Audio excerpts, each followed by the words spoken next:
Hello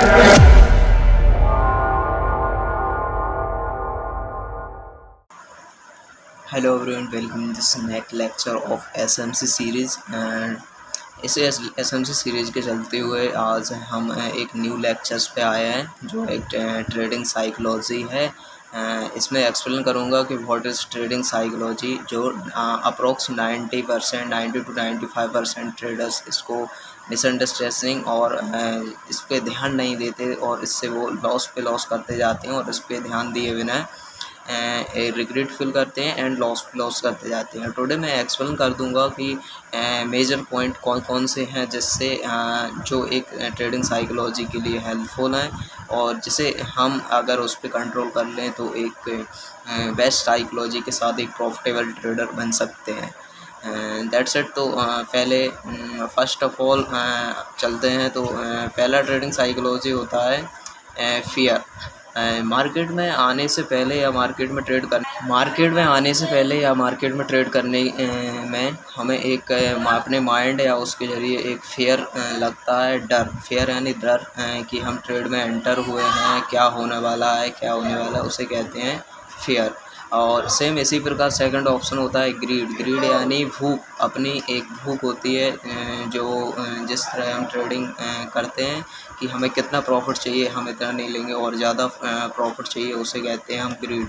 और third point है FOMO होता है एक ऐसा पॉइंट जिसके ज़रिए हम ट्रेड में जल्दी एंटर करते हैं और पेशेंसली उसमें जल्दी घुस जाते हैं, या तो जल्दी स्पीडली घुस जाते हैं किसी को देख के कि हाँ एकदम से मूव आ रहा है तो हम उसमें मूव छोड़ने के चक्कर में हम फोमो में एंटर कर जाते हैं, उसे हम कहते हैं फोमो। और फोर्थ पॉइंट होता है ओवर ट्रेडिंग एक ऐसा पार्ट है जो ऑब्वियसली 90 और 95% ट्रेडर्स करते हैं। ओवर ट्रेडिंग आज पर डे का कोई रूल नहीं रखते हैं। वह एक ट्रेड लॉस किया, दूसरे से अगर थर्ड ट्रेड, फोर्थ ट्रेड ऐसे करते जाते हैं, इससे वो एक बड़े लॉस में एंटर हो जाते हैं। ये हो गया फोर्थ पॉइंट। और फिफ्थ पॉइंट है risk management. Most of trader risk management को तो कंसिडर करते ही नहीं है, बट रिस्क मैनेजमेंट ज़रूरी है। रिस्क मैनेजमेंट आपका कितना ट्रेड में रिस्क रहेगा, कितना आप उससे लेना चाहोगे, इसमें कंपलसरी है, वो भी एक गलती करते हैं। और सिक्स्थ पॉइंट है discipline and patience. Discipline in सभी को कंट्रोल करने के लिए डिसिप्लिन काम आता है। डिसिप्लिन के ज़रिए एक पूरी चीज़ों को कंट्रोल किया जा सकता है। तो ऑब्वियसली डिसिप्लिन मतलब एक रूल्स, ऐसा नियम, अपने पॉइंट जिसके ज़रिए हमें ट्रेड में उस तरह हम ट्रेड कर सकते हैं। एंड पेशेंस ज़रूरी है। डिसिप्लिन के साथ पेशेंस यानी क्षमता आपको ट्रेड में होल्ड रहने की, कि आप कितना ट्रेड में होल्ड रख सकते हो, अपने टारगेट या एसएल का वेट कर सकते हो, उसे पेशेंस कहते हैं। एंड सेवन्थ पार्ट है इमोशनल ट्रेडिंग। जब हम इमोशनली बड़ा लॉस ले लेते हैं या फिर ज़्यादा ट्रेड कर देते हैं तो इमोशनली हम वीक हो जाते हैं, या फिर कोई फैमिली प्रॉब्लम या कोई प्रॉब्लम, तो हम उसके ज़रिए हमें कोई फैमिली का प्रॉब्लम आ चुकी होती है कि हमें पैसे की ज़रूरत है, कुछ ऐसे के ज़रिए हम ओवर ट्रेडिंग का सहारा, इस इमोशनल के लिए हम ओवर ट्रेडिंग ले लेते हैं और बिना रिस्क मैनेजमेंट डिसिप्लिन के साथ इन दोनों को छोड़कर हम एक इमोशनल ट्रेडिंग कर बैठते हैं। तो एक इमोशनल पार्ट ये भी पार्ट ऑफ गेम है जो बड़ा लॉस के लिए तैयार हुआ है। होप इन लॉस, होप मतलब हम होप रखते हैं जब हमारी ट्रेड लॉस में चलती है तो हम उसमें होप रखते हैं कि हाँ मैं लॉस नहीं लूँगा, प्रॉफिट में आने देंगे तो कट कर दूँगा, थोड़ा कम हो जाए, ऐसे होप में रहती हैं कुछ ट्रेडें, करते भी हैं कुछ बंदे। तो वो एक होप है। और नाइन्थ पार्ट है ओवर कॉन्फिडेंस मतलब खुद पे इतना विश्वास और खुद से ज़्यादा आपकी नॉलेज और छोड़ को ओवर कॉन्फिडेंस पे विश्वास कर लेते हैं कि हाँ मैं इन ट्रेड में गलत हो ही नहीं सकता हूँ, मार्केट में ये एसएल दे ही नहीं सकता है, मैं उससे पैसे निकाल कर ही रहूँगा। ऐसे कुछ पे माइंड में समय क्वेश्चंस आते हैं जिसके कारण हम ओवर कॉन्फिडेंस का शिकार बन जाते हैं एंड बड़ा लॉस कर बैठते हैं। एंड 10th पॉइंट है रिग्रेटिंग। जब हम एक लॉस करने के बाद एक जब शांत माहौल में बैठते हैं तो हाँ हमें रिग्रेट फील होता है कि मुझे ऐसा नहीं करना चाहिए था, मैंने क्यों कर दिया ऐसा।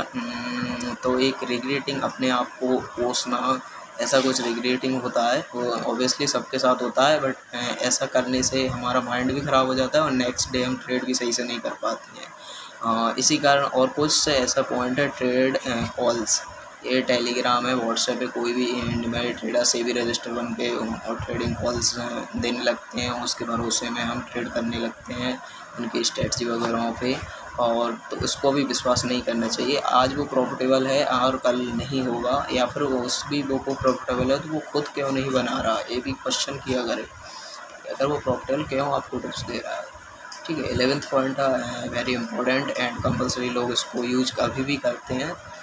और 12th पॉइंट है ऑल का, जो हम इन सब चीज़ों को मिलाकर जो चीज़ करते हैं जिसके ज़रिए हमारी स्ट्रेटजी है, हमारा कोई पॉइंट है जिसके ज़रिए हम ट्रेड करते हैं, SMC concept, ICT concept, trade line, support, resistance है, मैनी कॉन्सेप्ट्स हैं मार्केट में, तो इनको यूज करते हैं। उन्हें स्ट्रेटजी, हमारी स्ट्रेटजी क्या बोलती है, किस तरह की ट्रेड करनी चाहिए, स्ट्रेटजी के अकॉर्डिंग जो ट्रेड बन रही है, या स्ट्रेटजी हमारी गलत है, लो प्रोबेबिलिटी है, लो रिस्क रिवॉर्ड है, ऐसी कोई स्ट्रेटजी, इस तरह की ये सब ट्रेडिंग है जो मार्केट में इन जरियों हम ट्रेडिंग करते हैं। तो इन सभी फेयर एंड ग्रीड से लेकर पूरी A6 एंड J6 12 के ऐसे पॉइंट हैं जो मार्केट में बड़े लॉस का कारण बनते हैं। तो ये कारण बनने के साथ साथ इन्हें कंट्रोल कर पाना भी ज़रूरी है, और इन पॉइंटों को मार्क आउट करके अपने ट्रेडिंग जहाँ आप ट्रेडिंग करते हो वहाँ पे एक पोस्टर लगा के वहाँ पे रख लीजिए, और जहाँ से कि हम ट्रेड करने से पहले हमें एक पॉइंट नहीं देख करना है, एंड दैट साइड आप ट्रेडिंग, उसके बाद ट्रेडिंग करो आप, और इन पॉइंटों को अपनी जर्नल में लिखते जाओ कि हाँ मैंने आज ये ट्रेड की, इसमें ये पॉइंट मिस्टेक से हुए हैं, तो दैट साइड अगली बार मैं ऐसी कोई मिस्टेक करूँगा नहीं। इससे आप ट्रेडिंग साइकोलॉजी भी कर सकते हो। Most of the traders psychology पे ही अटके हुए हैं, क्योंकि मार्केट में ऐसा कोई चीज़ नहीं है जो करना न पाए, बट साइकोलॉजी के अकॉर्डिंग मार्केट में बड़ा लंबा टिक सकते हैं। दैट्स इट, वीडियो में जो एक्सप्लेन किया है ऑलरेडी आपको समझ आ ही गया होगा। ऐसे होप नई वीडियोस आएंगे और अच्छे वीडियो आएंगे, तो फॉलो कर लीजिए, सब्सक्राइब कर लीजिए, अपने दोस्तों के साथ शेयर भी कर दीजिए। चलो मिलते हैं नेक्स्ट वीडियो में, तब तक के लिए बाय, टेक केयर।